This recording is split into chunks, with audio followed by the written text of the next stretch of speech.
একটাই শাস্তি কার্যকর করতে হবে, সেটা হচ্ছে ফাঁসি, তাও 40 দিনের মধ্যে, কোনো লেন্দি প্রসেস না। আমরা চাই 40 দিনের মধ্যে প্রত্যেকটা ধর্ষকের যেন এই বাংলার মাটিতেই ফাঁসি হোক। এটা আমাদের সম্পূর্ণ নারী সমাজের দাবি।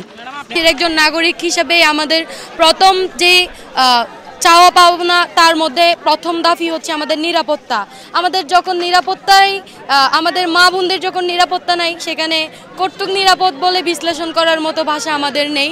শুধু যে মানে প্রাইভেট জায়গায় গিয়ে দর্শন করা কিন্তু দর্শন না, দর্শন কিন্তু প্রত্যেকটা জায়গায় আমরা হ্যারাস হচ্ছি, প্রতিটা জায়গায়। বিশেষ করে আমরা যারা অনলাইন প্ল্যাটফর্মে কাজ করতেছি, ট্রাস্ট মি, আমরা যে এত বেশি বুলিংয়ের শিকার হচ্ছি যেগুলো বলার বাহিরে।